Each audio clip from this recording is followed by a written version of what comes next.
ผมมีบัญชีธกสนี่ผมก็เช็คอินธนาคารธกสสิ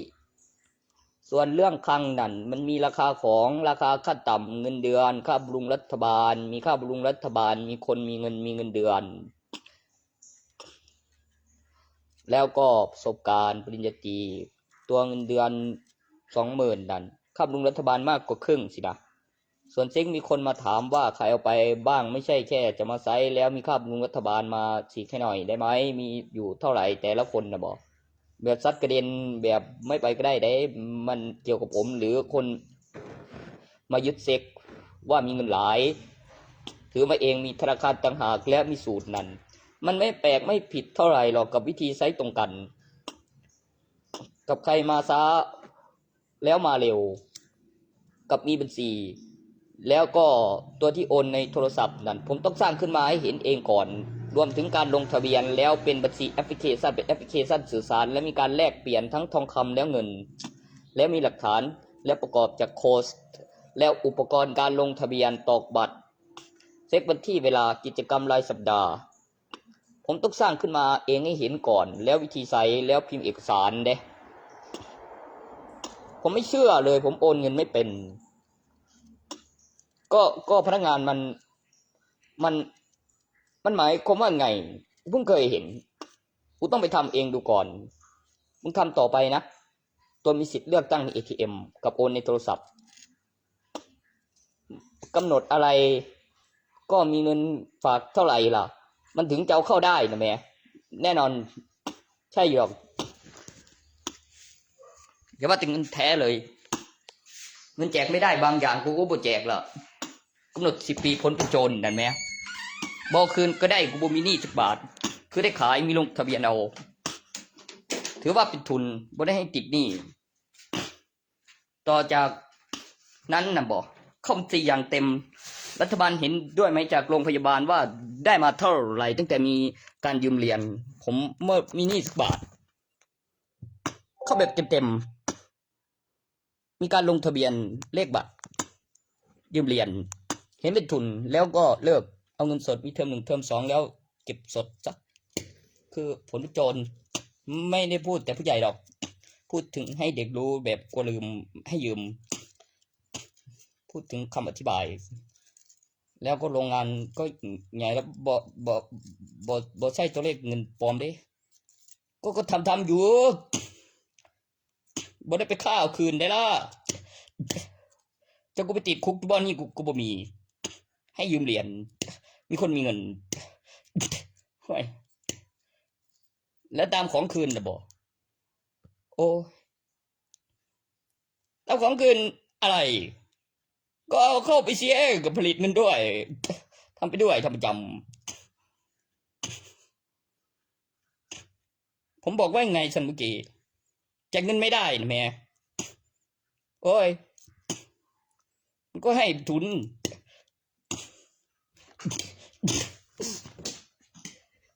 ก็เลิกสิมีกำหนดจ่ายภายใน10 ปีห้ามเกินโอ้ยก็จะไม่ได้ไงว่าอีกตัวไม่ใช่แค่นั้นดอกมันไม่ให้ปันไผผมได้ยินอยู่ให้คนเดียวแบงไม่ปันไผด้วยหรอเฮ้ยได้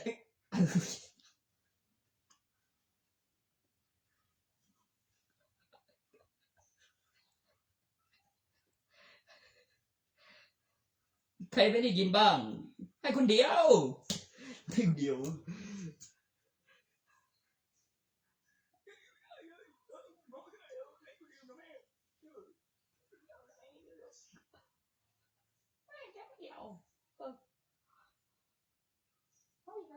กินได้นั่น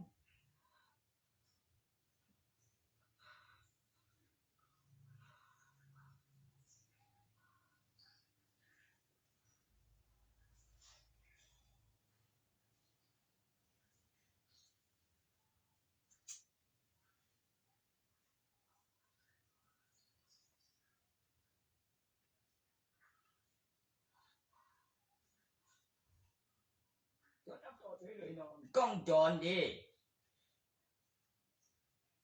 บอกว่ามีนี่ระบาดผมไม่ได้ยืนมาเขายืนต่อโตเขาแต่มันยังไม่จะบาดโอ้ยคือได้ขาย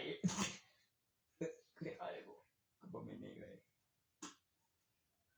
ของแท้เลย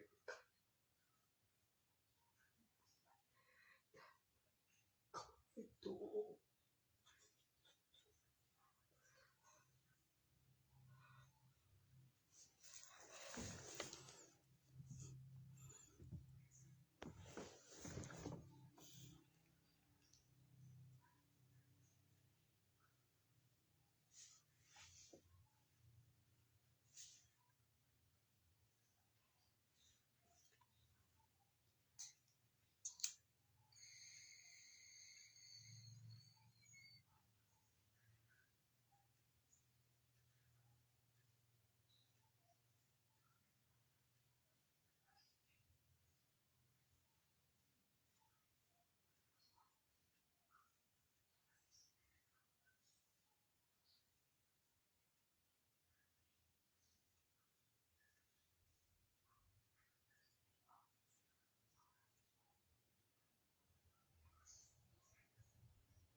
จับลูกก่อนเนี่ย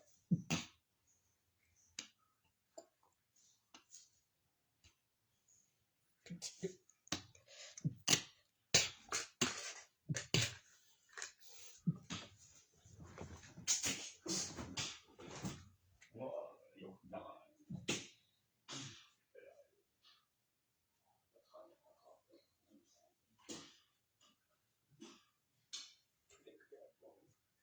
เด็กไปบ่อยทุกทีขึ้นมาจุดด้วยจะด้วยจุดด้วยเลยชัวร์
ใจเองได้กูเห็นมันจำเปิดมาโผล่อยู่หน้าบ้านนี่ก่อนสงสัยผ่าเฮ้ยตัวนั้นสงสัยเผา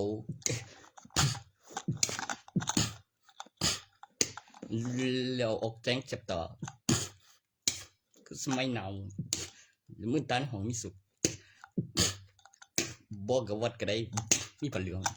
ยังไม่ทันมีกุฏิอยู่แล้วคนมาเข็ดเบิ่งแต่ประตูโค้งยังเปลี่ยนชื่อมาจากกูกินเมมเลยไปแจ้งตำรวจดิแจ้งตายเอาครูบาสวดในงานหลายบ่ครับจริงสิข่าย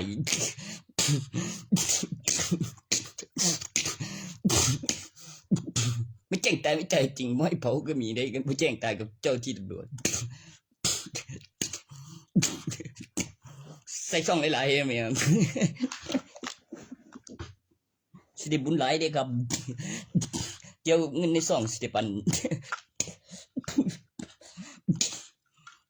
เพื่อเป็นฟื้นขึ้นมาดิมันงานไผล่ะคือดิจัดขันบ่ตายแล้วก็บัดเดียวค่อยไผชนะตัวได้กินแม่ก็ได้อยู่ด้วยครับ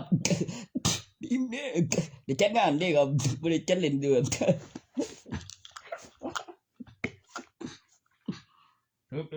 คือรูปมันยังก็ได้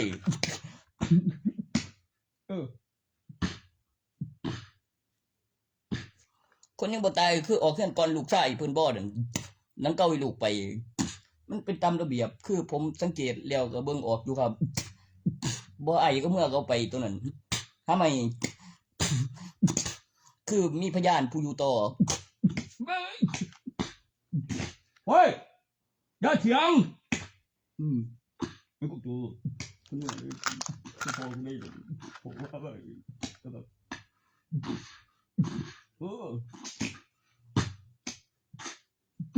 คุณแจ้งดูไอ้ที่เป็นแบบไม่อีกครั้งหนึ่งทุกนั้นพอที่ข้อกันมันวอมา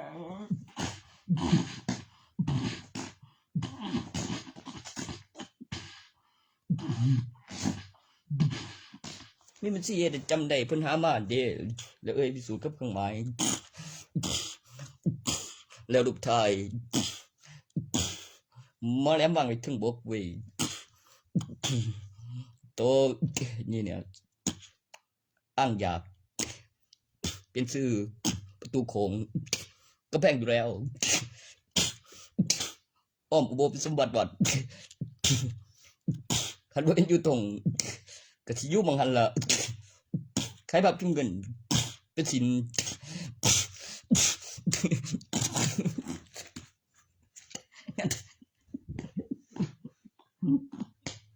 เพราะว่าจะบอกตัวมหาสมุนมหาสวรรค์วัดมหาสวรรค์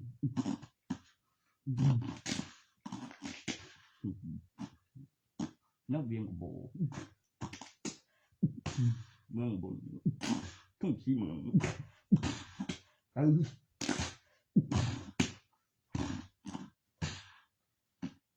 ว่าไงโอ้จะเรื่องนี้มาทำ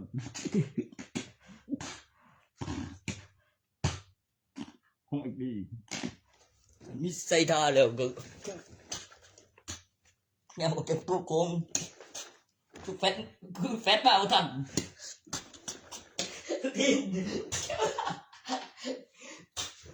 เก็บรูปมันได้เลยเดินออกจากประตูโค้งแล้ว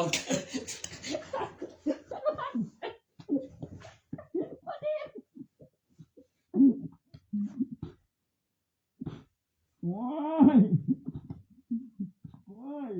กันแสงทุกที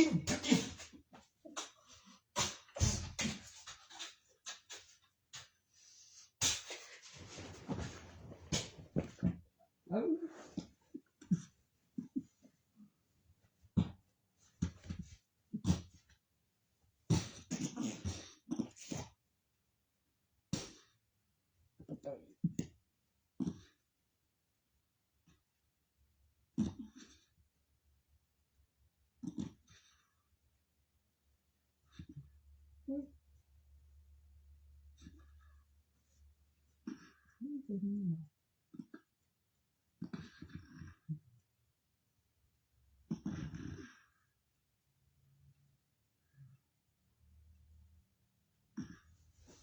ยคือความคิดมันบ่เปิดร้านเสริมสวยอยู่ตรงไหนมีทางประตูเดี๋ยวอยู่ทางหลังบ้านพุ่นมองเสริมสวยมัน ไอ้เอ้ยเฝ้าทั้งหน้าบ่ขะแม่มึงต้นทาง อีกตัวหนึงนั่น เปิดมินิมาร์ทมันดีแล้ว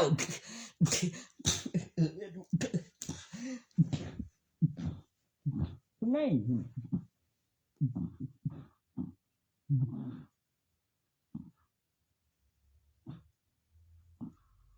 สิเล่นก็มวยเสนอทานมาก็เจ้งหน้า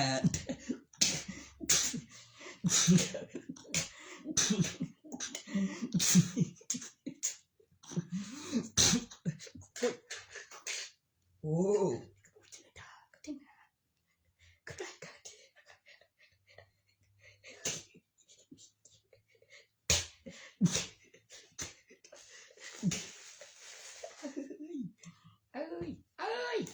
เอ้ยแม่นยีแมงมีกระโมงถือทาก็เต็งหาไอ้เถอะเอ้ยง่ายได้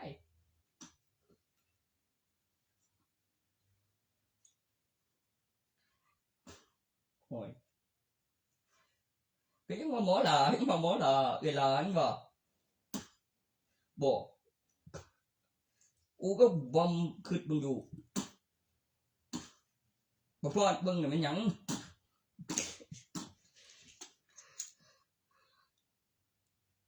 chát bẹp này leo về hiện tại cho bao về bói hắn gồ con tin gì vềคุณได้คำบอกว่าเต็มยังกูยังไปบอกไอ้ที่ยัดด้วยแบงตัวนั้นยังผัวตายแบบยาวคุณนี่งานจะจ้าแล้ว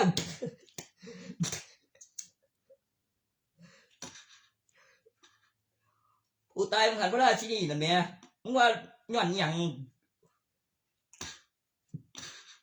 ย้อนเช็คอินแต่หาสุ่มเพิ่นที่สุ่มเพิ่นจีล่ะปืนมาฟังดูบ่เก่งแท้แล้วก็นับลูกใส่กันว่าสันไงขาดทุนได้อีกด้วยบึ้งหัวตีนว่าจะได้ร้ายมันได้ดีใหญ่ขาดทุนหน่อยไม่เบิ่งราคาดิล่ะเบิ่งราคา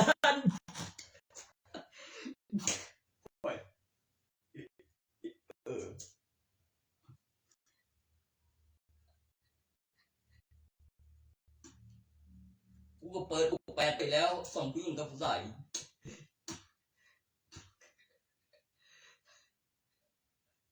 เครื่องกับรางขางละสี่มีดเบิ้งผู้ได้191.2ของเทวดาเนี่ยจะรวย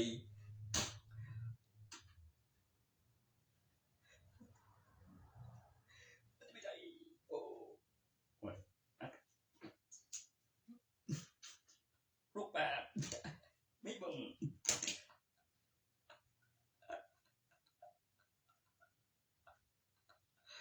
ลูกแปดไม่เบิ้งอีเดียวลูกแปดมีเบิ้งลูกแปดมีเบิ้งเลยป่ะแม่งก็พูดตัวนั้นมันก็ไม่ดีเนาะผู้ในการไปใช้อีกว่าผู้อายุ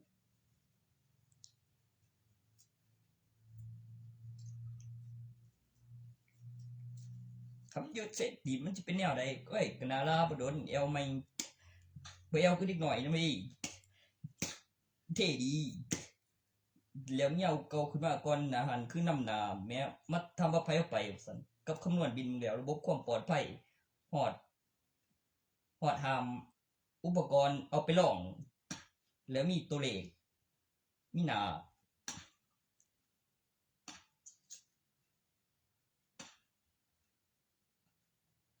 เป็นคือจำนวนตัวเลขการผลิตของอุปกรณ์บ่วะ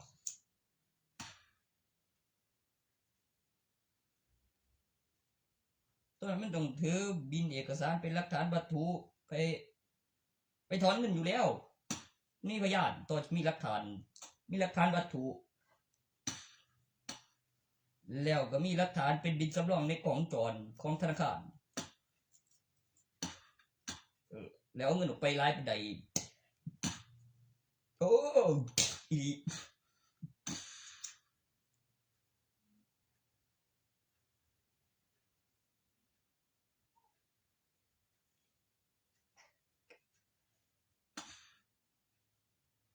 ผมก็เลยว่าโอนเงินในโทรศัพท์โอนบ่เป็นดอกก็เรื่องมีหลายแต่อี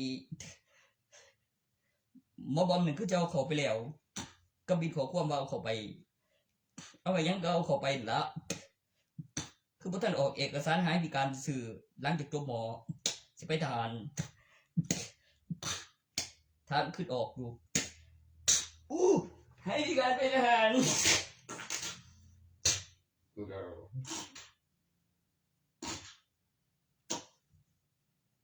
ไอ้ก็เหรียญไม่มีร่องรอยการผ่าตัดแล้วก็ให้พิการโป๊ะอุ้ย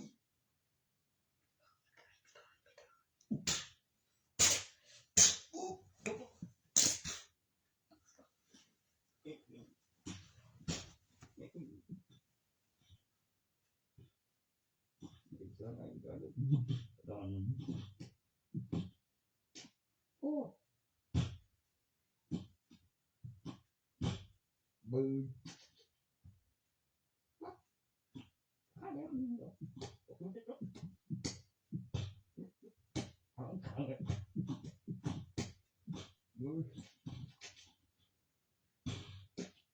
โอ้เก่าแบบแล้ว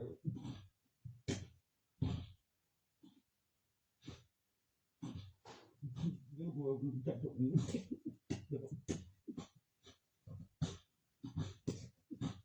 โตกันมั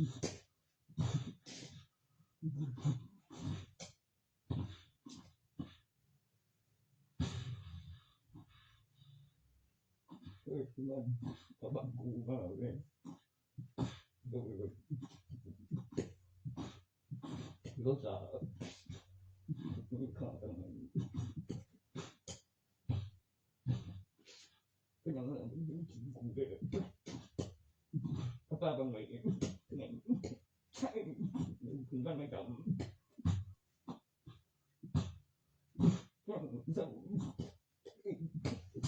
ไอ้กู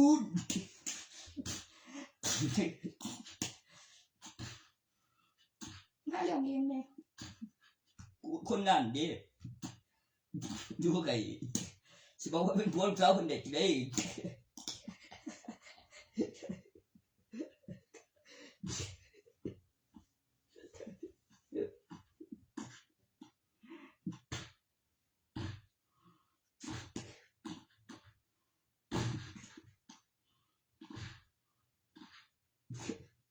เอาก็พอกูไปเย็นดำกูก็ไปบอกแบบคือว่าบ่แม่นมาขอยาเสพติดเด้ก็ว่าบ่ขอยาเสพติดก็ว่าขอเงินซื้อยาเสพติดแน่เว้ยงานเฮ็ดบ่ได้เงิน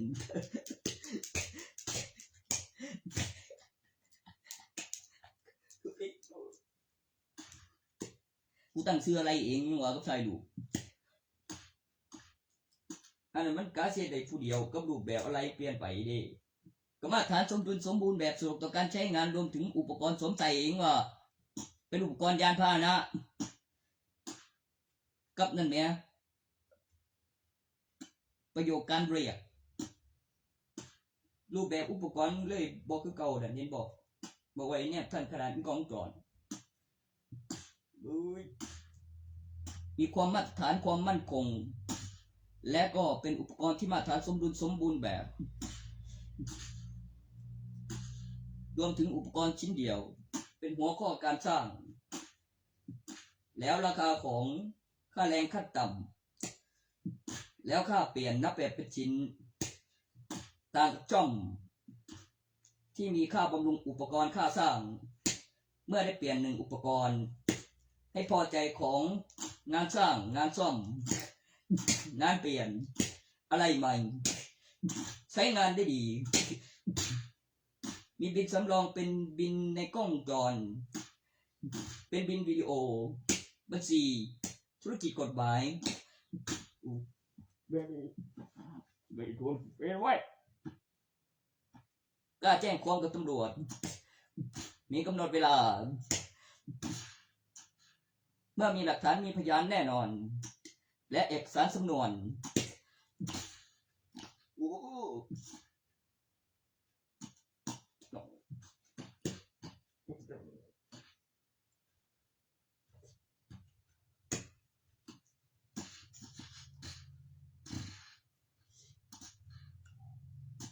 ส่วนเรื่องมหาวิทยาลัยประกอบกับมีสิทธิ์เลือกตั้งนะครับ ในระดับนักศึกษามหาวิทยาลัย21หรือ19ของผู้หญิงแล้วก็กำหนด10ปีที่มีหมาย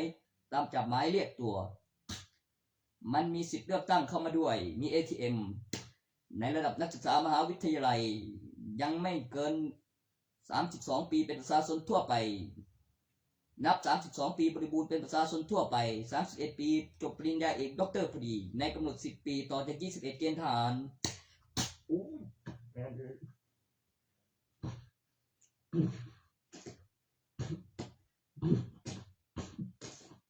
ปัจจุบันอายุ28ปีครับ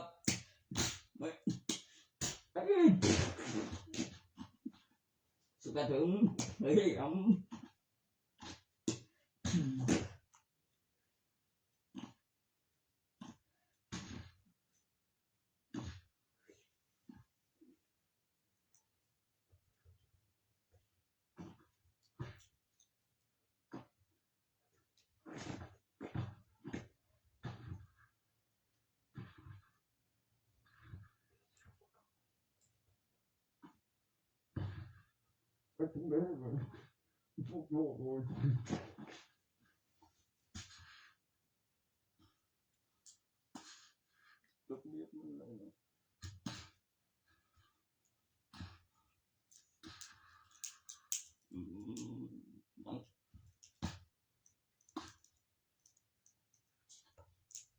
เช่นเรียนก็เพราะมันจะอ่อนดีจะ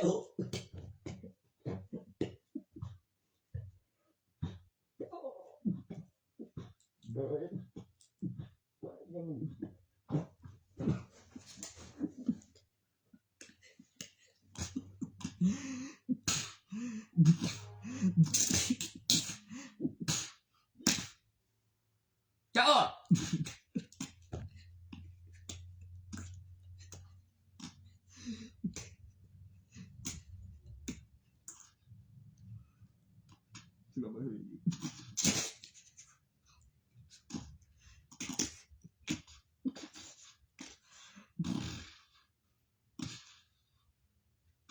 ตรงนี้นะ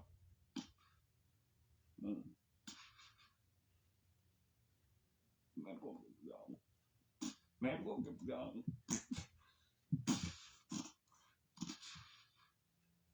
เงินเยอะนั่งประจำเบิดใจเก่งมากเพื่อนก็เอาจะไปลุ่งใจยิง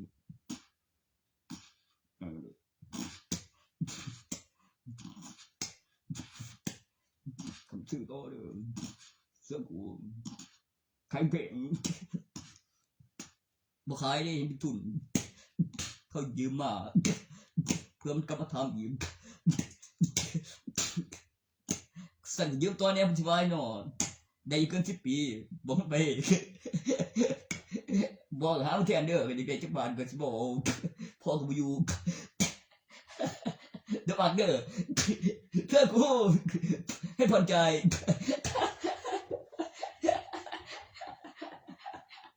เจ้ายังไม่เจ้ายังเงี้ยเลยบ่แม่นลูกก็คือได้ยินนั่นพญาปูเจ้ารองมันบ่ได้ของลูกน่ะบ่ให้บ่ได้ซื้อ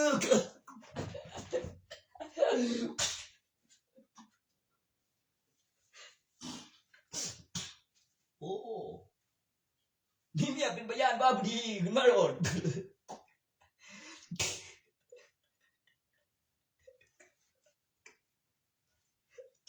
แม่งเอ้ยยอนบี้บุกแบกกันลาขาวขึ้นบี้แบกลาขาวขึ้นโอ้บี้แบกขาวขึ้น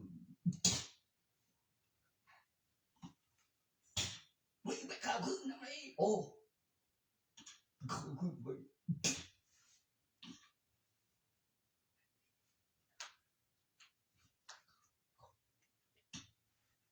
บี้แบกขาวขึ้นเลย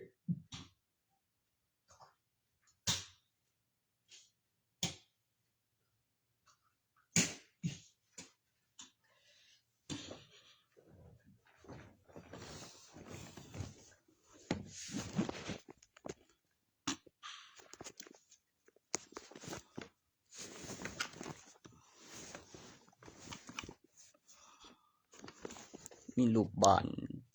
ต่อไฟเย็นในห้องในกุฏิในโครงสร้างอาคารที่อยู่อาศัยและบ้านพัก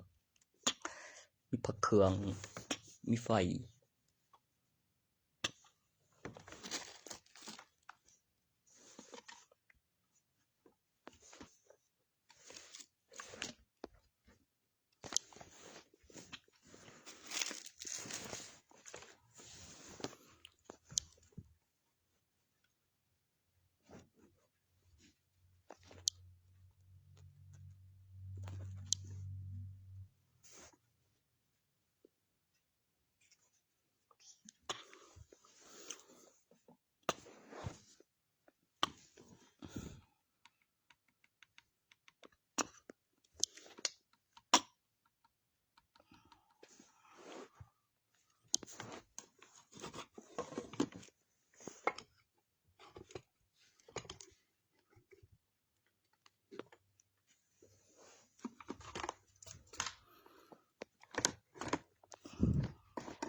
กันสึนามิระบบสั่งการเสียงเครื่องหมาย2 ตัวหัวเขาตะข่ายเขาใดทานศาสตร์เกณฑ์ทานผ่านการใช้งานปรับพลังงานไฟฟ้าน้ำไฟฟ้าใบพัดปลายมุมกับปลายโค้งเข็มทิศแล้วเกิดฟองแล้วก็เกิดการขยายตัวเกิดสั่นบรรยากาศสั่นก่อแสงปรับแสงใต้ทะเลมียกขึ้นเป็นยามรับแสงรับพลังงานเคลือบไม้กันสงครามยกขึ้นทั้งบกเอาของมาโซ่เมืองใหญ่สิ่งที่เขาว่ามีจริงในตำนานวรรณคดีเป็นเมืองบาดาลเราวิวัฒนาการได้คาบของมนุษย์มีการสื่อสารประโยคภาษาหนังสือไม่สูญสลายมีการบอกต่อรุ่นลูกและรุ่นหลานโอ้โอ้ยเมื่อไม่แจ้งตายไม่ตายจริง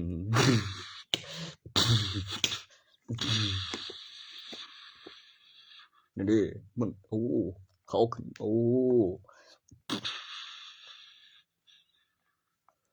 โอ้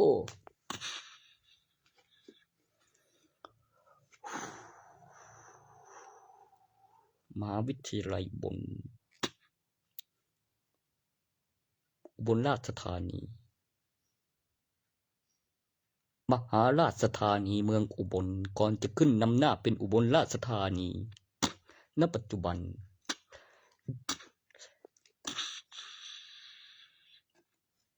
ราชธานีในสุริโยไทย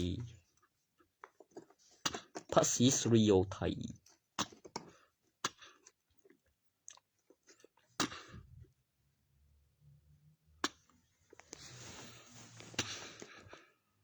ไม่เดี๋ยวมันก็มาแล้วถ้าปริญญาตรีเกิดใหม่ก่อนหน้านั้นได้ยินแค่ขณะเกิดก่อนที่มีหลายกลัวมีดนแบบร้านเด็ดยาในข่าวบอกเก็บวีโอมีอัลบั้มตำนานกูก็ว่าต้นนั้นแบบมีเส้นแปลงมันมันแห่งคักขี้สร้างเว้ย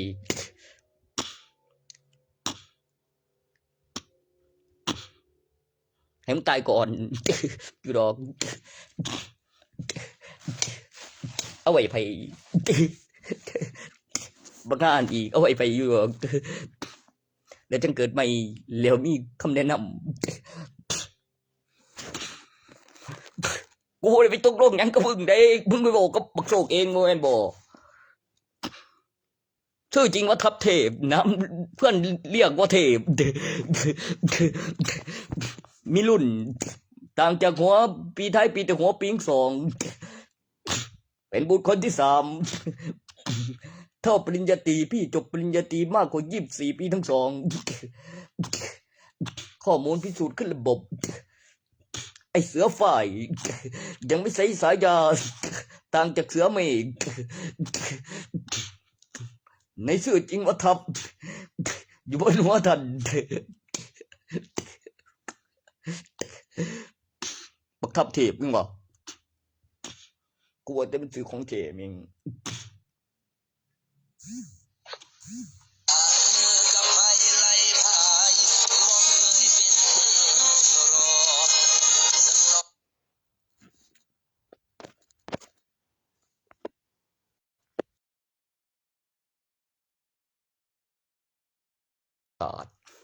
อาจหารสามารถซ่อนใส่หู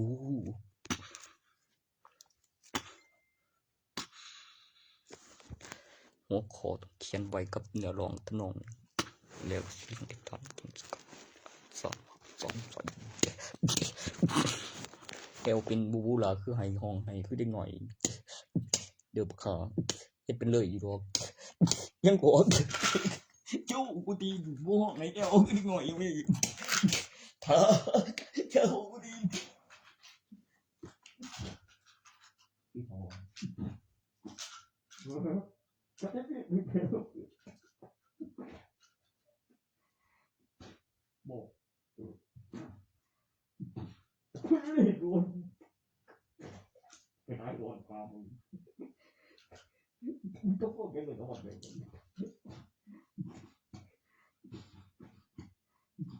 มันมึงละบอกข้างทำบอกเทพมึงก็คือว่าปีใดปีที่ว่าปีสองยังก็มึงเข้าใจแล้วยังโอ้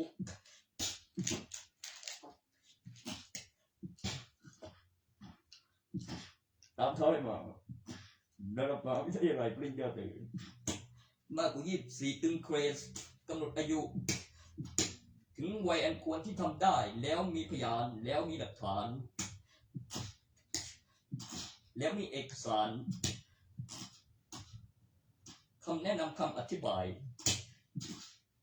โอ้ย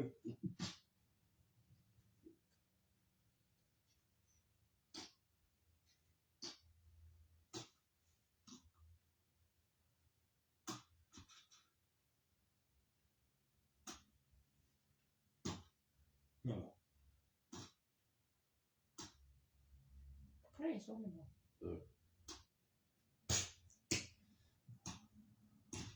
โอ้ยบอกก็คือว่าเวที่มาเห็นลูกคือโจกอีกผู้หนึ่งแต่บอกกูสักทีกูปีที่ถนนด้วยโอ้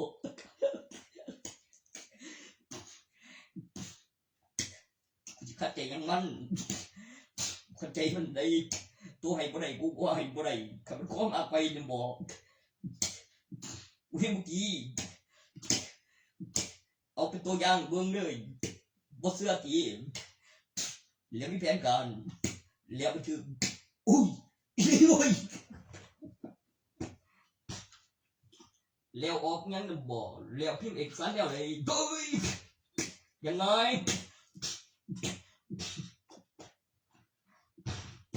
พูดบอกยิ่งเปลี่ยนก็บอก น้ำนองแจ่มเมื่อไหร่ที่นั่นเลยเราพบปีไทยดีด้วยพี่บอลลูกเสียงโขกกำลัง Vai. Varför tittar?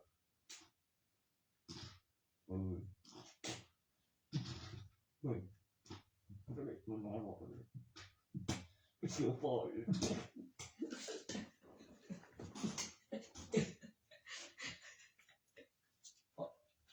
เพื่อบ้านนี่มึงไปบอกเมียกูจังไดมันจังอย่างนี้มันต้องบ่เคยยิงกันได้เห็นอยู่บ่มันต้องไปเอาเมียนำถึงไรถ้ามึงไปเข้าด่าเลยบอกบ่ได้เข้าปากอีกไอ้อันด่าถ้ามึงอยู่บอกยันบ่คันด่าน่ะบ่เดี๋ยวส่งที่สั่นกูก็บอกแล้วมันต้องเรียกบ่เคยยิงเป็นสายเลยช่วยกันมาโง่โอ้ยมันก็ได้เมียโชคที่สั่นเฮ้ยกูบอกให้มึงจำได้มึงเป็นผู้หญิงจำได้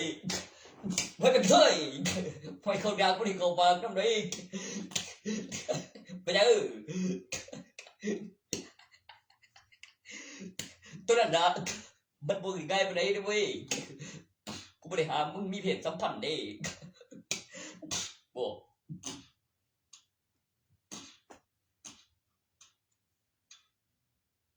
เขาชี้ว่ามันนี่ตัวนั้นบอกไปแล้วจะเหลือเหรอเพื่องานบริการไว้แบบสวัสดีครับมาบริการ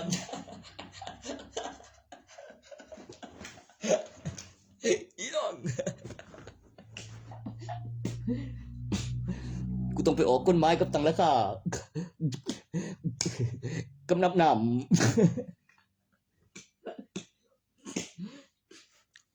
แต่คงห่วงกับแม่ร้องแม่ก็คือรูปอ่ะคำว่าห่วงคนละ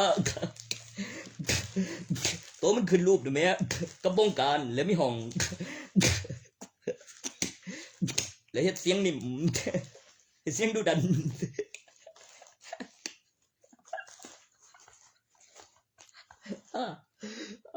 อะไรอ่ะมาในเสียงดุดันโอ้ I don't know I don't know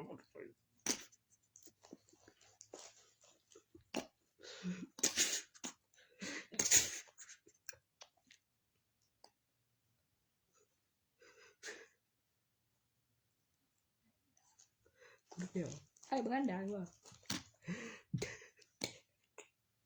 ไอ้ของกันนั่นดาเพิ่งมีอะไรเลย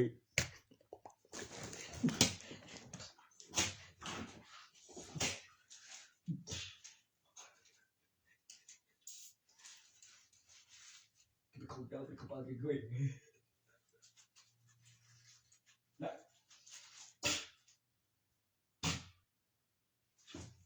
บ่แม่นเลยได้จังนี่มันจริงสิมีผลยังว่ามึงเอาได้มึงบ่ได้กับปากีแต่ละมึงเลือกตัวอย่างออกมาอย่าเข้าด่าเด็ดขาดอย่าเข้าด่าเด็ดขาดบ่ได้กับปากี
โอ้ย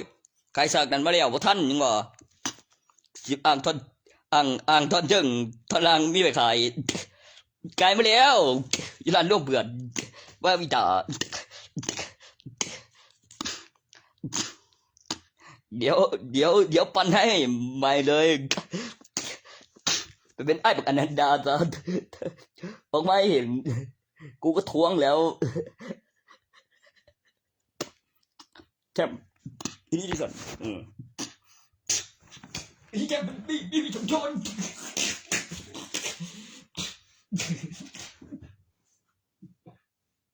โอ้ย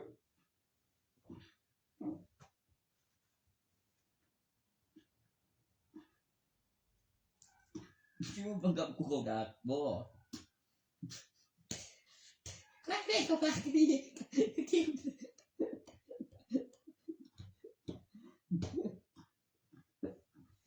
ย้อนมาวิตาดิโอ้กัสโกดักดิโกวิตาบ่ได้หรอกบ่มีทางก็ดัก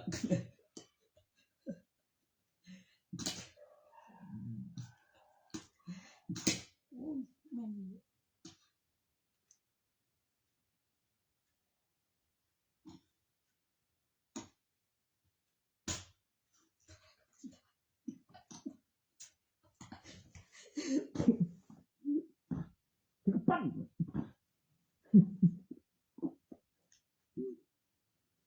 บ่อีตาก็เลยจัดการบ้านบ้าบ่กันเดินจะไม่ใช่บุล่ะคือดิโซเขียน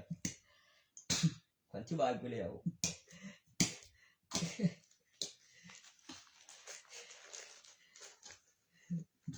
คือสิได้มีลูกเดี๋ยวบอกว่าออกมาแบบบริษัทไม่ยากนะ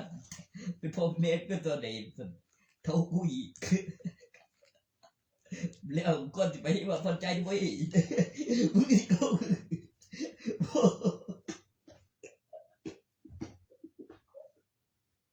หัวใจบ่เอง ค่าน้ำค่าไฟนี่เด้บ่ใส่มันก็บ่ได้เสียหรอกล่ะบ่พอใจก็บ่ได้ก็มีบริษัท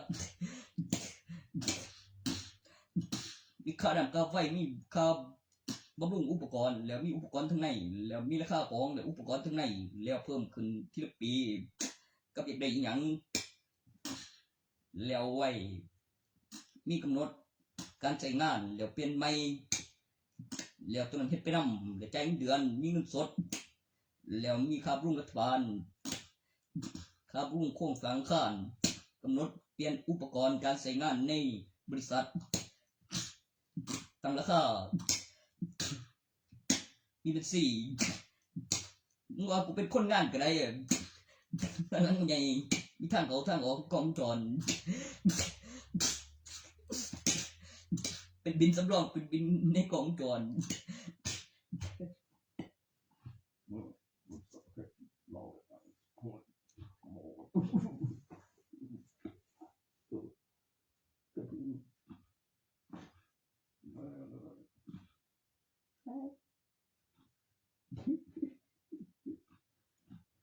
เครียดนะรู้สึกเรื่องกับมันยากเบาเบ้เบาเบาตรงเบาเบาเด้อจานถ้ามันก็จะมีใคร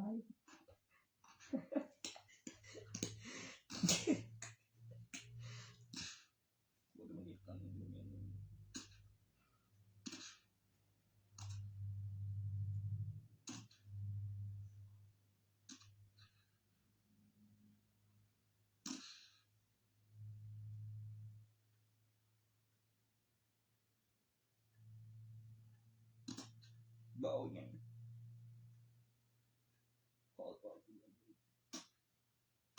ขนาดกาแฟดีอะไรก็โอ้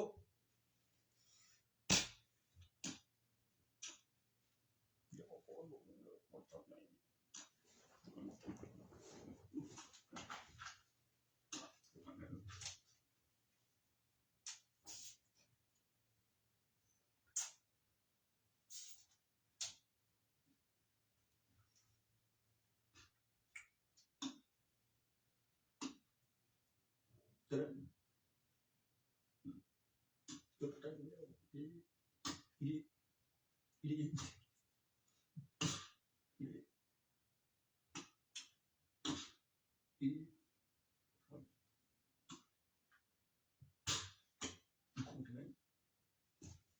นนั้นก็อุปกรณ์ครับลูกอุปกรณ์นี่ว่า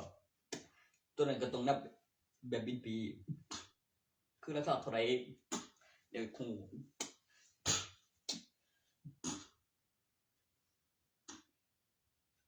กำหนดก็เป็นปีแล้วไว้ยขั้นต่ำ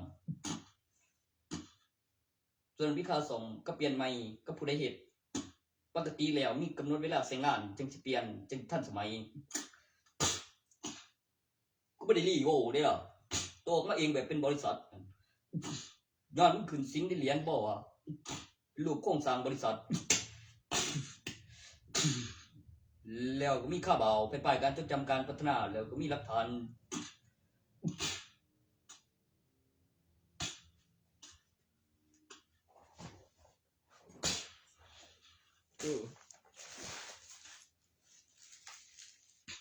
มีตัวตน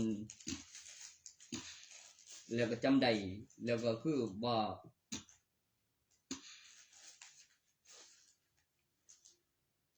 ย้อนบอกไม่คือเอกสารเดทมีที่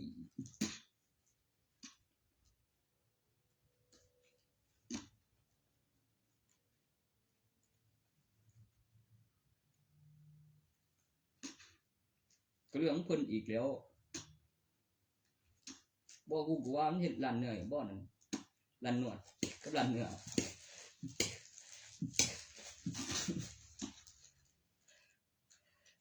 อันนั้นจะบอกซุ่มว่าหันออกมาเปิดเข้าปวดหัวว่าจะแข่งเกือบยังมันเอาว่าปวดหัวเงินมันมีเขาแข่งเอกสารทั้งหมด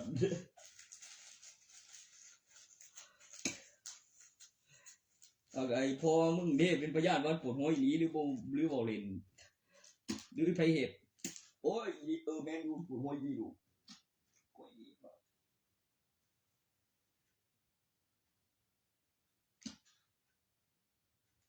มันมี1 2แล้วมีหลักฐานแล้วมีพยานแท้มันต้องหูตัวนั้นก่อนแล้วเฮ็ดไปนำแล้วมีเบิ่งแล้วออกมาใหญ่ทอยุ่งข้างนั่นบ่แม่นของไผแล้วแนมไปแล้วส่องกล้องไปแล้วมีหลักฐานแล้วมีพยานแท้โตมีเบิ่งน่ะแหมจะว่ามันมีลูก2แท้บ่ตัวมาเองแล้วมีเบิ่งในคาบาวมีตัวตนตั้งชื่อไว้ไปป้ายการจดจำการพัฒนาก็บินปีมันก็เลยออกมาแท้อันเด้ออกมาจริงเลยนั่นอยู่บ่ไกลมีเจ้าของได้ตอนส่องกล้องไปมีหลักฐานพยานแท้อู้ชี้เองมือสองไปพวกกูเอ็มนี่โคโอ้ยโอ้ฉะนั้นมีลูกสองแถมมีเบิ่งเนาะเฮ้ยบ่แม่นมียินได้ตกออกมาเองนั่นมีหลักฐานมองมันออกนำไอ้ก็มันคือของไผเด็กใหญ่โตอยู่บ่ไกลกันว่าเป็นสวนหรือหน้าอันเดียวกันโอ้มันมีโอ้ยผมก็ไปนำแม่ติล่ะผมก็บ่เคยยินจักเทื่อนึกปันมาก่อนบ่ก็โตออกมาอยู่ข้างที่แรกเป็นปลาหกนั่นแล้วส่องวิดีโอไปแล้วมานั่งพิสูจน์เบิ่ง1 2ลูก2แท้มีหลักฐานมีพยานมีเบิ่งมีหลักฐานตั้งชื่อเลยมีแท้ย้อนมีเบิ่งและเฮ็ดเป็นแล้วออกมาดีผู้มีลูก2แท้แล้วตั้งชื่อทานั้นกับผู้ได้ยินเด้อเป็นผู้สาวบอกผมสิบอกเลยตัวมีลูก2แท้นั้นผมมีเบิ่งใน YouTube ได้แต่ว่าบ่แม่นลูก2 คนดอกล่ะอุ้ยลูกแฝดลูกแฝดนั่นก็มีเบิ่งเด้โอ้ตัวนั้นก็เป็นหลักฐานโอ้ดีมันปั่นมาก่อนบ่มันออกมาอีกไกลกว่านั้นวะปกติแล้วกูก็ว่า หาต่อจากหานบ่ขึ้นทีละหนึ่งแล้วต่อจากเป็นจำนวนเต็มขึ้นทีละสองในปี โอ้ ออกมาหาไรเลยเกิดต้นปลายดำพบไรแม่นอีพบไรอีกในที่นั้นนั่นแหละชิปไรมันก็ขึ้นที่ละ2ในปีโอ้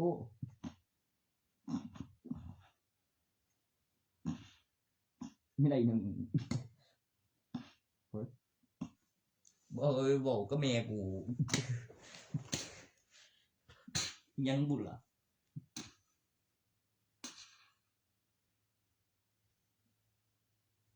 ใส่ไว้ท่านเสียงท่านสูนปลาเล่นของไปเว้ยเอ้ามันก็ว่าเป็นปลาหกหรอกตอนมาคือปลาหกซ่องกล่องไปคือเป็นปลาม่วงเบ้ยปลาม่วงอีหวานมีหลักฐานนอกนั้นคนละอย่างเลยกระปุกแถวนั้นบอกกูก็ได้ยินบ้านปันมาก่อนก็เฮ็ดซอย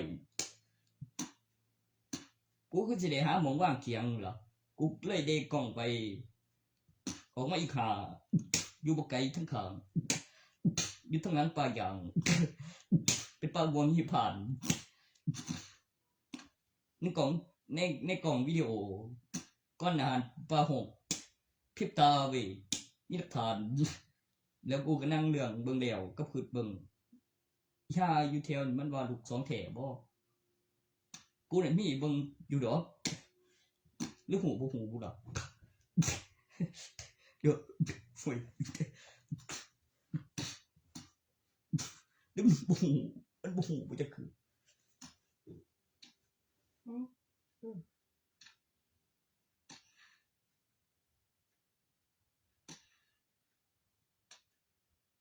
ปันมาก่อนมันก็สิคือของกูล่ะอีน้ำตกอยู่ทางหลังมีไรเรื่องผู้ชายบ่งบางทีได้ว่ากูได้บ่หาหมองวางเตียงเกินผ้าอื่นเถียงนั่นเด้ที่พักในสวนหรือที่พักคนงานทำเกษตรกรในสวนเถียงที่อยู่อาศัยหรือก็เอิดอาศัยบ่วะทางภาคอีสานออกไปทางหน้าทางทงทางสวนอาศัยไปใส่เฮ้ยเขาเอิ้นอาศัยคันเอิ้นคำเดียวเนี่ยบอกก้อนอาหารอยู่รอบเถียงก็อีกอย่างหนึ่งแต่หลุนหลวงปู่กุฏิคือบ่คือสลาบ่ได้ผู้อื่นเขามาบอกว่ากุฏิบ่ก็นอกเหนือจากนั้นคือรับอนุญาต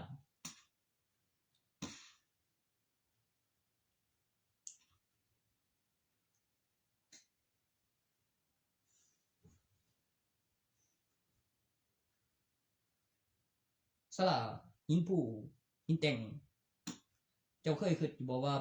ไปขูดเอาไปเก็บเอาหินก่อนมาเรียงกันแหมเป็นก้อนสี่เหลี่ยมจนเป็นสลาใหญ่ตัวลูกทายตัวนั้นน่ะมันแม่นหินผู้บ่คือหรือหินบอกสั่งมาสร้างข้อยว่ามันสิมีทหารในสมัยน่ะเฮ็ดสลาอยู่บ่งหันข้อยเห็นเหียพูนวัดสุวรรณารามเปลี่ยนชื่อจากวัดเกาะแก้วพิสดารเป็นสุวรรณารามใดๆหรือมี2วัดบ่ไว้ทางบ้านเมฆวัดหลวงปู่พับนั่นแม่โอ้สลาหินผู้หินแต่งลูกบอกแข็งกระดมันเหี่ยวหรือยัง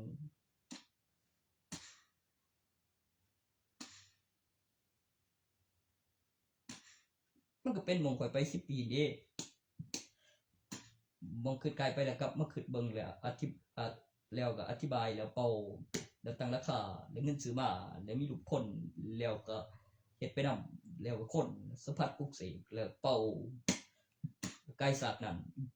แล้วเห็นผลกำหนดเวลามีเอกสารมีหลักฐานพยานแล้วปรุงรส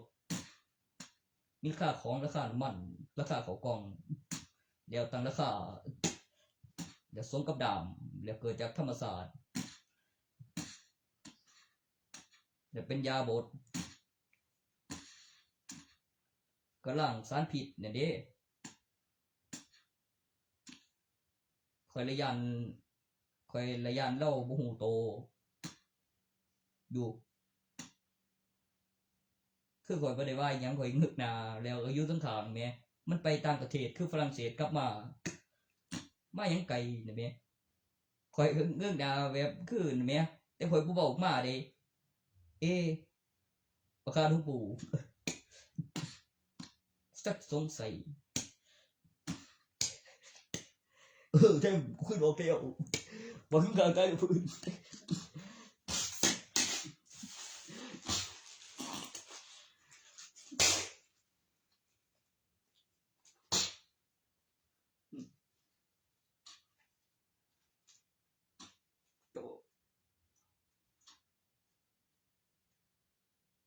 กูก็เลยออกจากเกมให้เบิ่งใบทะเบียนบ้านลงทะเบียนซิมมีกล้องวงจรตำแหน่งที่ปลอดภัยในใบทะเบียนบ้านมีห้องมีหลักฐานวิญญาณมีความคิดมีความรู้สึกมีตัวตนพืชสังเคราะห์แสงวัฒนาการในขาบมนุษย์มีแกนมีรูปคนที่มีเครื่องหมายสี่จำเลยความฝืนในห้องในตำแหน่งที่ปลอดภัยในใบทะเบียนบ้านมีหลักฐานมีตัวตนในใบทะเบียนบ้านมีเห็นก่อนโอ้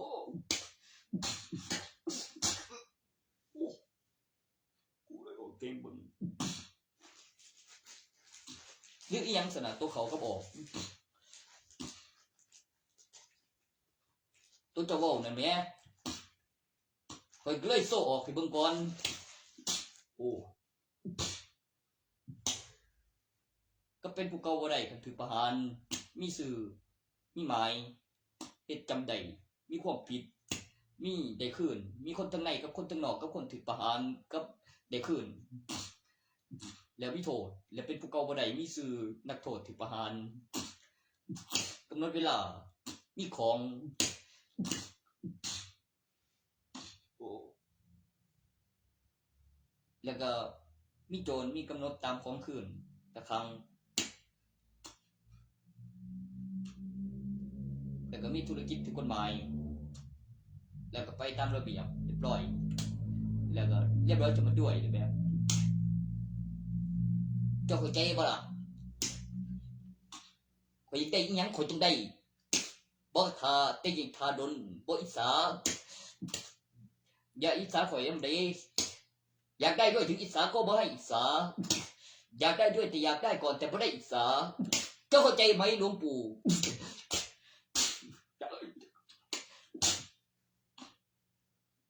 บ่แม่นตัวอิสาเด้ผมไม่ได้อิสาไผเองว่ะอย่าอิสาผมดิอยากได้ด้วยแต่อยากได้ก่อนแต่บ่ได้อิสา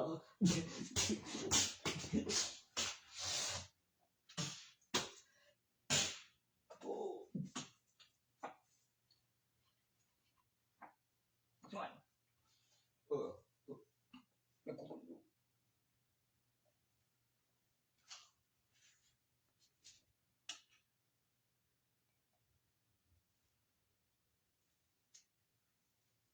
มันรู้จะพูดถึง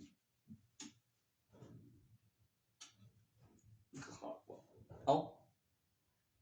กับขับสารกับทำบุญมีทุกคนในเงินสัมผัสปลุกเสกมีหลักฐานมีพยานตรงตรวจบัตรนำบ่แบบเรื่องมีพยานว่า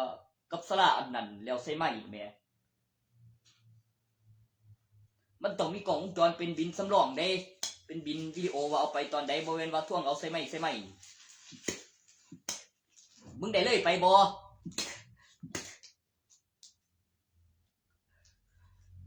มันได้มากไปหรือแม่โอ้บ่ได้เอามากับ ก็ฝากซื้อนะแม่ก็ผมบ่มีหนี้นะแม่ม่วนเฉยอยู่ดอกกว่าสิว่าใครหยังบุละใครหยังกูเป็นคนโบแบบคือว่าเว้ยแล้วก็มีตำรวจเขามือนั่นแล้วก็ว่าของเฮาได้บ่สั่นของเฮาได้มึงนะแม่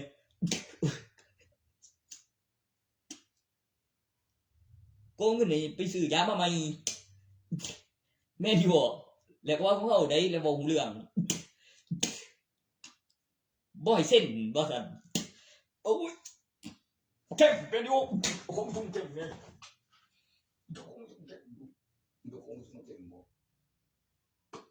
ก็อีหลีก็ของมึงเว้ยมึงไปหามาเนาะ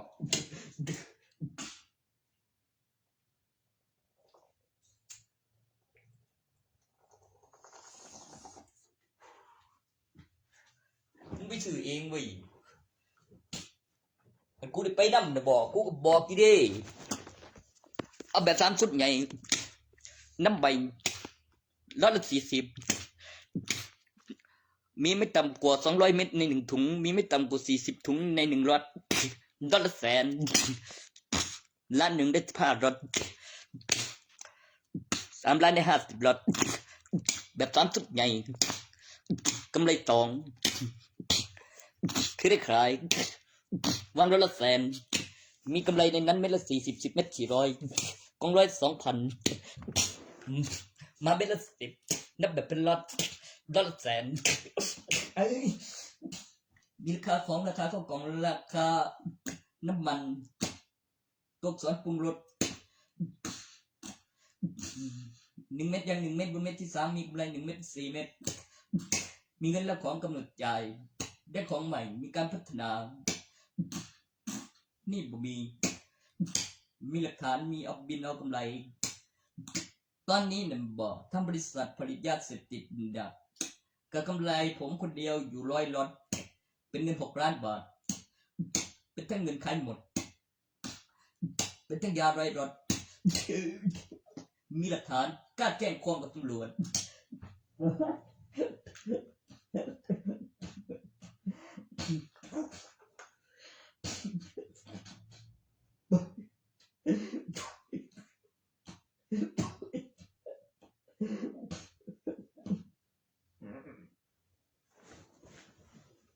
ยาวรอยกูเป็นก็สร้างเปิดสวยมากเลยว่าไอ้มัน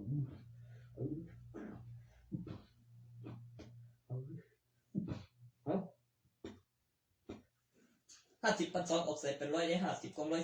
2,000มีไป1,200 ใบรายวัน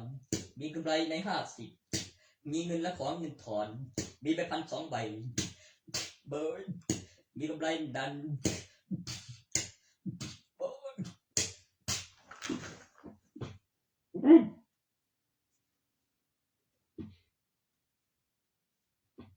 มาเลยหรอ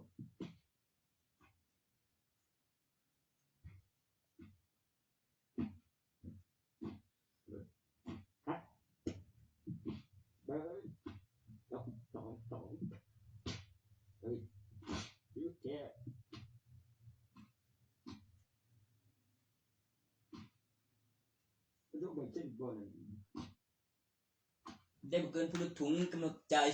10 เดือนต่อ1 ล็อตจ่ายไม่ต่ำกว่าเดือนละ 10,000 บาทได้ไม่เกิน10 คนคนละถุงจ่ายไม่ต่ำกว่า 1,000 บาทคงเหลือเสียไม่เกิน 1,000 เม็ดใน1 ล็อตใน10 เดือนส่งเงินไม่ต่ำกว่า 10,000 บาทต่อสิ้นเดือนเป็นคำอธิบายมีเบอร์โทร10 เบอร์มีพยานตอนรถไปมีบินวิดีโอตอนนับของมีลงชื่อตรวจบัตรกำหนดจ่าย10 เดือน1 ล็อต 100,000 บาทมีเงินและของส่งเงินครบส่งของครบนับ1 ใหม่ได้เกินถุงใจได้ต่ำกว่า 1,000 บาทได้ขาย50เบอร์มาบอกเลยเท่าไรเพ่งสอบบ้าสุดแค่ไรบอกไอ้โอ้โห มึงเยอะสุดสุดบ่อยแจ้งตำรวจไหมอ่ะแจ้งตำรวจดิล่ะแจ้งตำรวจขึ้นจับมาดิล่ะไป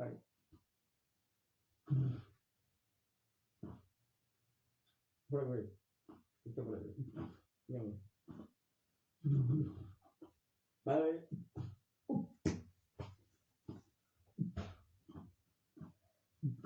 เอ้ย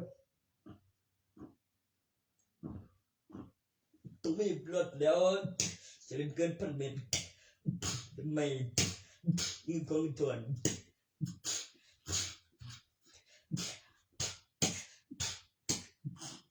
ô cấp tiếng play trên đây ngay cấp du năm sáu chốt đây vào bật đập thích xoài tôi biết không phải trên tiền bờ cấp xe con mày cấp sang game còn cấp đầy leo đầy vuaแต่คุยโหเชื่อขันเจอการเจงเบิดไม่ทันเนี่ยมียาร่อยหลอดก็มันส่วน6 ล้านบาทฝากซื้อกับบ่มีเด็กบาทนับเป็นกำไรขายเบิดมีหลักฐานแจ้งตำรวจ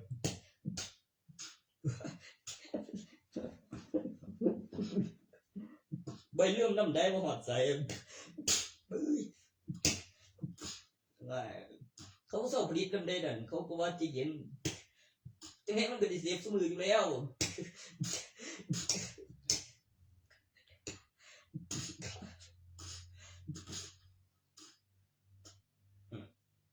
เขาบอกทานเขาแล้วก่อนก็เวลาขาย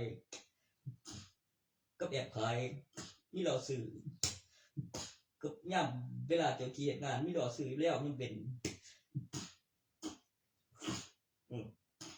เคยงานโนยเป็นก็มีรอสื่อมาเองหลีขายโอ้แม่นดู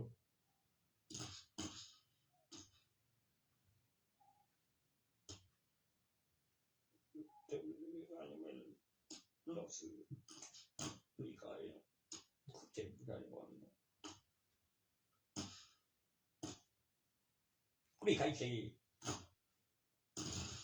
กลัวอยู่ว่าหรือข้าเขาไปที่ไหนบอกจะว่ากูก็ว่าอยู่กูทำสื่อเองบ่ได้บ่ของอยู่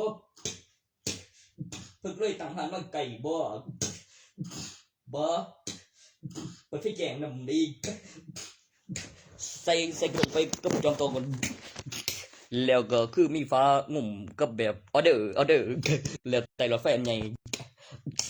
แล้วยกกระดงใส่ทองใส่เงินก็ปรับน้ำหนักแล้วถึงไปมองมาขู่กับสีตัดพวกเสกมานำมีของมีเงินถอนนำนี่แบบ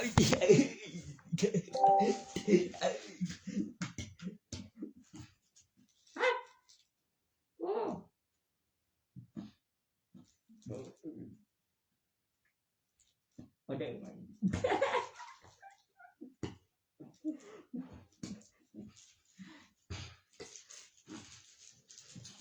โอ้เจ็บหันเลี้ยวก็คือนั่งอยู่เบยเที่ยวมันแล้วก็ของกฎหมายแม่บอกแล้วก็โทรไปแจ้งตำรวจบอมเส้นยาไปขายขันบ่อยากจ่ายหรือ1,000มันก็บ่จ่ายแดนไม่50คือไปเติมแล้วหาซื้อทั้งอื่นแล้วเฮ็ดให้เฮาผิดกันแล้วมีบินเด้อโทรไปแจ้งตำรวจบอมเส้นยาไปขาย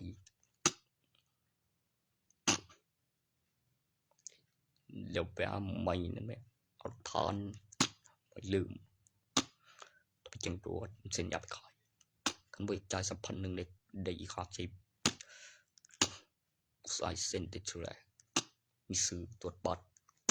ไม่เรื่องบอกเลยใส่1,000สิได้ปีอีก50มึงจังสิบ่อยากจ่ายจังสิหาหม่องดีกว่านี้ได้ถึงปืนตบหูไปบ่บักหนึ่งจะบุกได้บุล่ะกูนอนเบิ่งอยู่ถึงก็เดียวเบิ่งแล้วอีห่าได้ปืนเน็บเข้าหูเปะรถโอ้ยเฮ็ดให้กูบ่ฮู้ว่าอยู่บ่มีนี่ไม่บ่ทีละ เมื่อกูเห็นแต่ใบหาลอยว่างปุ๊บโหลดปืนโต๊ะหูเปะโหลด เฮ้ย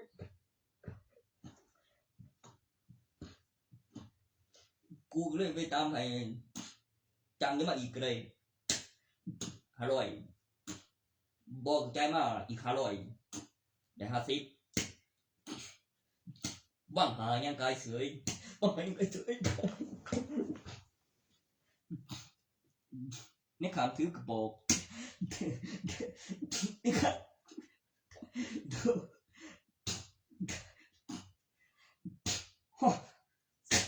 สวยจะได้เหรอแล้ว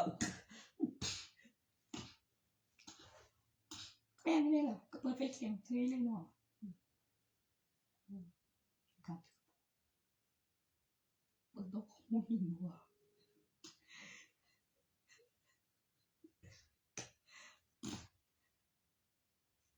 ขันไปพิมพ์สำนวนบอกฟังกับตำรวจในเหตุการณ์ขันโดนไปเกย10 ปีบอกสิมาเอาใหม่ก็ไม่ได้โดนมีพยานเด้แล้วก็คือมีทุนเนาะแล้วเพิ่นก็ลื้อๆนี่แม่เพิ่นก็ว่าลื้อเมียนบ่จิล่ะเพิ่นก็บอกฝ่ายก็โกงจิล่ะจกออกที่กระเป๋ามีเงินมีของมีกระบอกก็โกงบ่กระบอกกูว่าจะเอ็ดที่กูเว้ย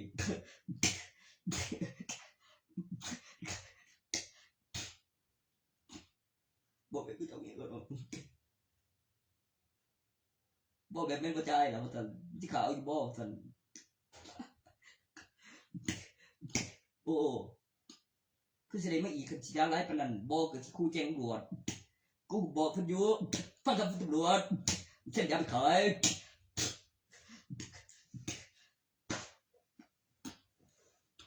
ไปไหนบ้านี่ติดคุกติดคุกไปเรากับผู้ดูแลจะยอมไปขายเบิกใจ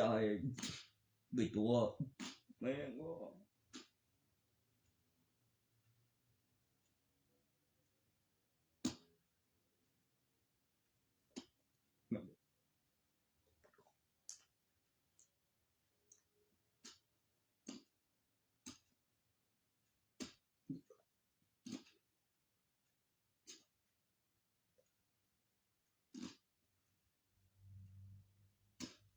บอมันก็มียิ่งเห็ดใส่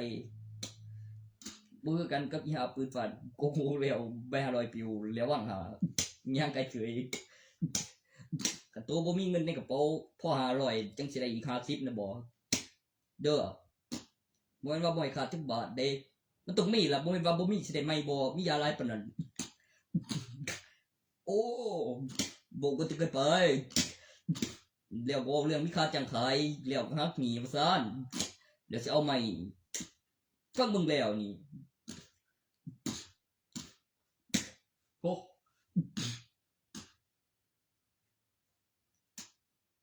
จะบอกตรงจะผมจำเองผมกูเองคุยเอ้ย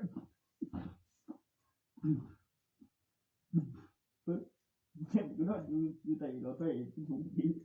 เปลี่ยนยิ่งใจกาด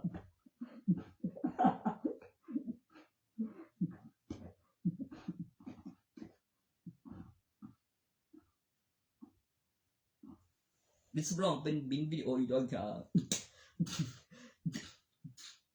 เป็นสำนวนแจ้งความเนื่องจากมีคดีทรมาน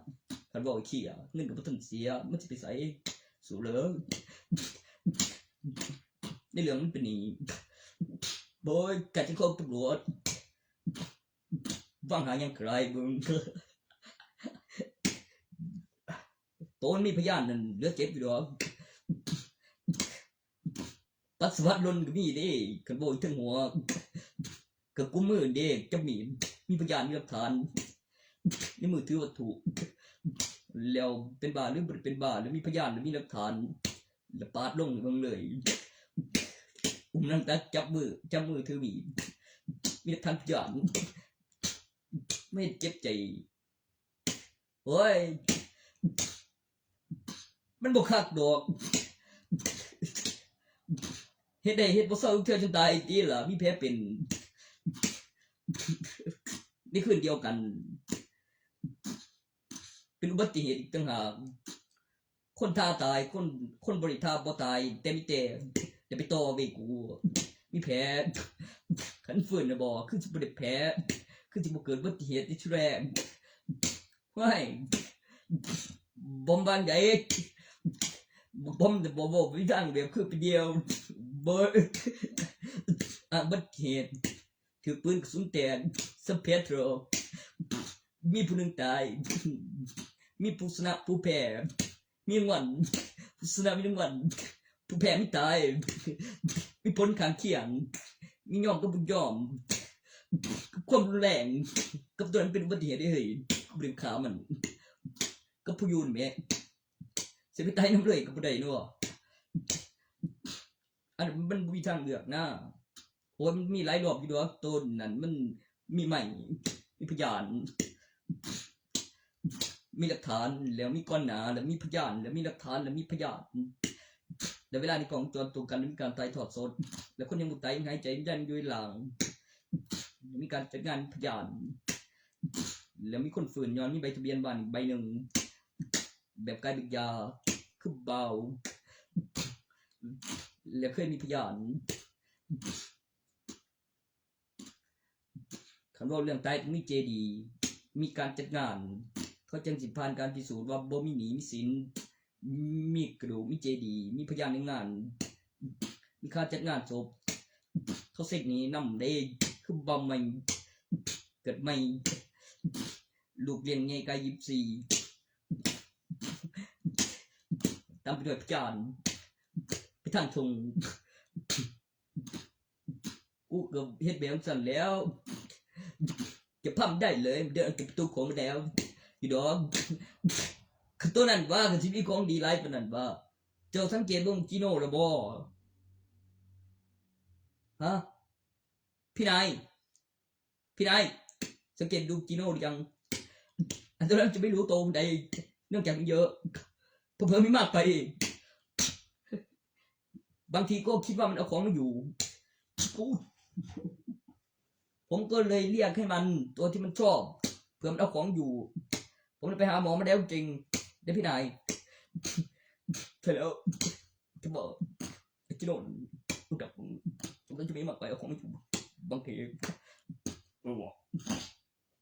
จิโน่ไม่มากไปมันต้องเรียกเอาตัวที่ชอบเด้ก็บอกไว้แอคชั่นเหยียบเบจิต้าบีบคอโมกุลดันมึงก็กวนตีนได้วะมันอยู่ใส่เอามาให้กูหน่อยบุหรี่มีเครื่องประดับกดพลังมากไปเอาของไม่อยู่มันหลายกว่ากูเจ้าชายเผ่าพันธุ์นักรบอีกเลยไอ้ได้ไปเกิดใหม่เป็นเจ้าชายอีกดวงเป็นเผ่าพันธุ์นักรบมีพลังความแข็งแกร่งมากกว่าเจ้าชายที่แท้จริงในจารึกซูเปอร์ไซย่าเผ่าพันธุ์นักรบโมกุลน่ะเป็นคนแรกที่ได้วิวัฒนาการได้ไปก่อนเนื่องจากรอด100 เต็ม 100แล้วมีพี่ชายตามเนื่องจากไม่ให้คนอื่นเห็นเป็นตัวตลกเลยบุกไปฆ่าแล้วเจอเผ่าพันธุ์นักรบเช่นกันมีหลักฐานเนื่องจากพลังวิวัฒนาการวิญญาณมีความคิดมีความรู้สึกเกิดการฟื้นคืนชีพมีตัวตนประวัติลายนิ้วมือการเจริญเติบโตมีหลักฐานการกายร่างควบคุมไม่ได้ต่างกับเจ้าชายที่ไม่ลืมว่าเป็นเผ่าพันธุ์นักรบมาสายเลือดบอกสามารถควบคุมร่างตอนกายร่างได้เสื้อผ้าไม่สีขาดเป็นอุปกรณ์สวมใส่ส่วนนับปะไม่ถึงกลางคืนบ่วะแล้วมันฟื้นก่อน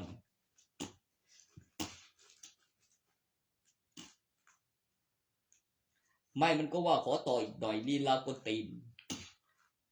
ส่วนลาดิษนบอกมาก่อนและมีผลว่าถูกจับฆ่าเสียชีวิตบ่สันมีผู้เสียชีวิต1 ศพบ่เป็นคลื่นเสียง แล้วก็มีอุปกรณ์ เป็นยานพาหนะที่มีเห็นก่อนเป็นการทำนายกูจะไปให้ถึงนั่นก่อนมันจะตายไอ้ราดินพูดเหมือนคำๆให้เพื่อนเห็นเป็นตลกแล้วพอขึ้นยานพร้อมบอกใช้พลังงานรูปแบบไปถึงก่อนตำแหน่งที่ตั้งบอสที่มีคลื่นเสียงของราดิสเป็นคำสั่งเสียเพื่อให้มันเงียบไปเกิดความสงบสุขก่อนจะมีคนท้วงหรือทักทายว่าตายศพตายศพเองตายศพเองไอ้ผีไอ้ราดิสเพื่อนเห็นมึงเป็นตลกเลยประมาณนั้นมันเป็นทางให้แกแบงกึกโบมันเป็นทางเก็บ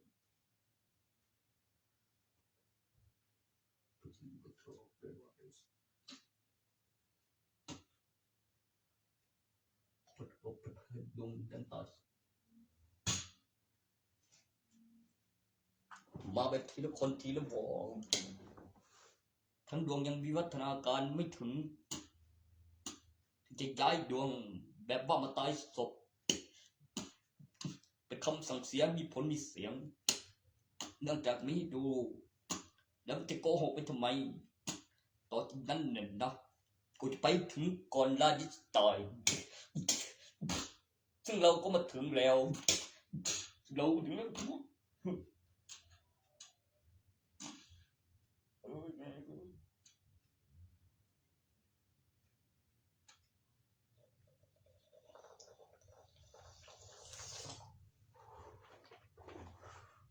เราไม่ได้ซื้อเบจิต้าเหมือนในการทำนายเป็นเผ่าพันธุ์นักรบใดเราสามารถควบคุมสัญชาตญาณเผ่าพันธุ์นักรบได้การประกาศเสียงระบบสังกัดเสียงคล้ายรีโมทสันก่อแสงบาเลียว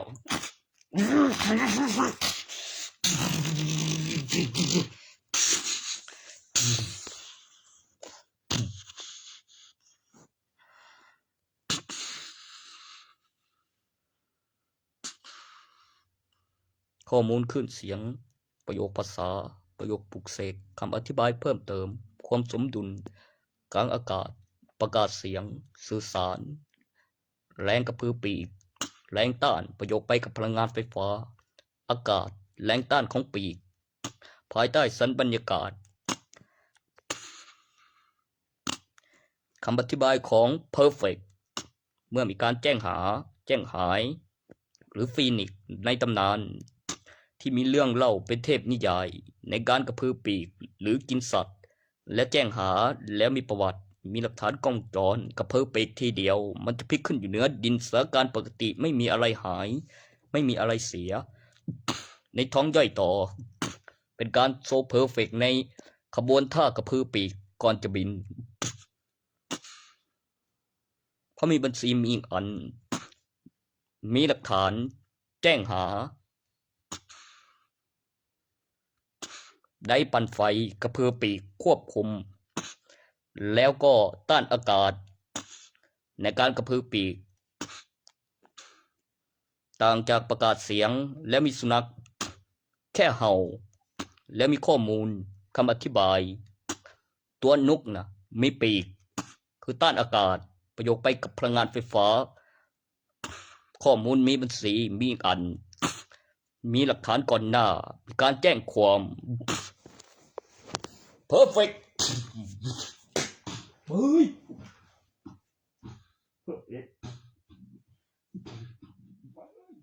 มีนิดเป็นตำนานสเต็ปใหญ่เพื่อมีเพื่อนโลกเพื่อมีวิธีมันมาเมื่อกี้นี่แหละไอ้นกตัวใหญ่บินไกลกูรู้เลยบ้านมีความจริงที่ผู้หญิงเรียกบางคนว่าไอ้หางดอกกูว่านั่นไง เพิบไอ้ฟีนิกซ์เป็นสัตว์ใบโตงใหญ่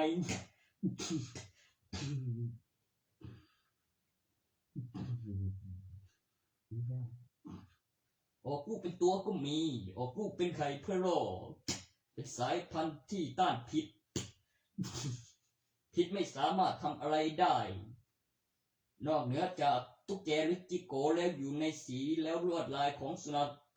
ที่มีตัดและต่อใหม่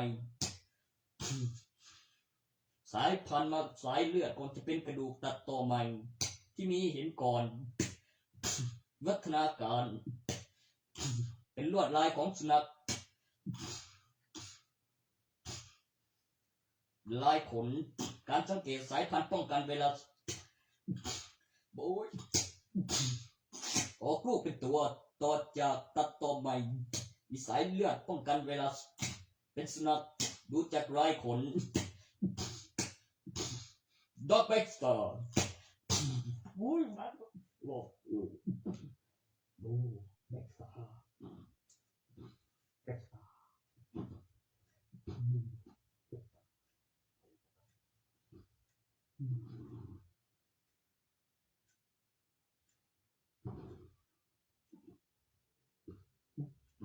ผมไปดูซึ่งผมก็ไม่ได้นี่เป็นมันทำตัวเนี่ยจะตัดออกไป โอ้แต่อีหานเป็นลักษณะอุปกรณ์โปรแกรมการทำงานตั้งในทิปทับบอร์ดได้พลังยักษ์มันจะมาควบคุมสมาธิแล้ว